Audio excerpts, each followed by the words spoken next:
ಈ ಬಾರಿ ಗೆಲುವು ಬಿಜೆಪಿ ಅಭ್ಯರ್ಥಿ ಸುಧಾಕರ್ ಅವರಿಗೆ. ರಕ್ಷಾರಾಮಯ್ಯ ಒಳ್ಳೆಯ ಮನುಷ್ಯ. ಕೆಟ್ಟ ಸಮಯದಲ್ಲಿ ಅವರು ಚಿಕ್ಕಬಳ್ಳಾಪುರಕ್ಕೆ ಎಂಟ್ರಿ. ಮೋದಿ ಪರವಾದ ಅಲೆಯಲ್ಲಿ ಸುಧಾಕರ್ ಗೆಲ್ಲೋದು ಗ್ಯಾರಂಟಿ. ಸಂದೀಪ್ ರೆಡ್ಡಿ ನೇತೃತ್ವದಲ್ಲಿ ಬೃಹತ್ ಪ್ರಚಾರ ಕಾರ್ಯಕ್ರಮ. ಗೌರಿಬಿದನೂರು ತಾಲೂಕು ಪೊಸಟಳ್ಳಿಯಲ್ಲಿ ಕ್ಯಾಂಪೇನ್.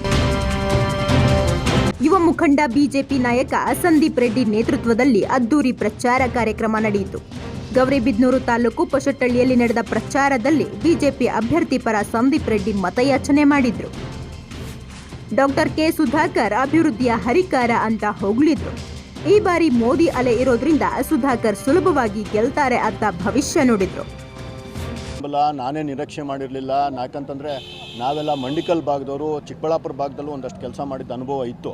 ಪೋಚಟ್ಟಳ್ಳಿ ಭಾಗದಲ್ಲಿ ಈ ರೀತಿಯಾದಂತಹ ಒಂದು ಅದ್ಭುತವಾದ ರೆಸ್ಪಾನ್ಸು BJP ಪರವಾಗಿ, ನರೇಂದ್ರ ಮೋದಿ ಅವ್ರ ಪರವಾಗಿ, ಸುಧಾಕರ್ ಅವ್ರ ಪರವಾಗಿ ಇದೆ ಅಂತ ನೋಡಿ ನಿಜಕ್ಕೂ ರೋಮಾಂಚನ ಆಯಿತು. ಅಂದರೆ ಅಭಿವೃದ್ಧಿಯಲ್ಲಿ ಅವರನ್ನು ಹಿಂದಿಕ್ಕುವಂತಹ ಯಾವುದೇ ರಾಜಕಾರಣಿ ನಮ್ಮ ಚಿಕ್ಕಬಳ್ಳಾಪುರ ಭಾಗದಲ್ಲಿ ಸದ್ಯಕ್ಕಿಲ್ಲ. ಮುಂದೆ ಏನಾಗುತ್ತೆ ಏನೋ ಗೊತ್ತಿಲ್ಲ. ಸದ್ಯಕ್ಕಂತೂ ಅಭಿವೃದ್ಧಿ ಅಂತಂದರೆ ಸುಧಾಕರ್ ಅವರು ಅವ್ರದ್ದೇ ಆದಂಥ ಒಂದು ನಿಟ್ಟಿನಲ್ಲಿ ಕೆಲಸ ಮಾಡಿದ್ದಾರೆ. ಅದನ್ನು ನಾವೆಲ್ಲ ಅದು ನೀರಾವರಿ ಭಾಗದಲ್ಲಿರ್ಬೋದು ಅಥವಾ ರಸ್ತೆಗಳಿರ್ಬೋದು, ಮೆಡಿಕಲ್ ಕಾಲೇಜ್ ತಂದಿದ್ದ ವಿಷಯದಲ್ಲಿರ್ಬೋದು, ಅವರಿಗೆ ಅವರೇ ಸಾಟಿ. ಹೌದೌದು, ರಕ್ಷಾರಾಮಯ್ಯ ಅವರ ಬಗ್ಗೆ ವೈಯಕ್ತಿಕವಾಗಿ ನನಗೆ ತುಂಬ ಇದಿದೆ. ಅವರ ಕುಟುಂಬ ಮಾಡಿರೋಂತಹ ಕೆಲಸಗಳು, ಅವರ ಸೇವೆಗಳು, ಅದನ್ನೆಲ್ಲ ನಾವು ಬೇರೆ ರೀತಿ ಮಾತಾಡಿದ್ರೆ ತಪ್ಪಾಗುತ್ತೆ. ಆದರೆ ಚುನಾವಣೆ ಅಂತ ಬಂದಾಗ ಇಲ್ಲಿ ವೈಯಕ್ತಿಕವಾಗಿ ಏನೂ ಇರೋದಿಲ್ಲ ಸರ್. ನನ್ನ ಪ್ರಕಾರ ರಕ್ಷಾರಾಮಯ್ಯ ಅವರು ಈ ಪಾರ್ಟಿನಲ್ಲಿರಬೇಕಾಗಿತ್ತು.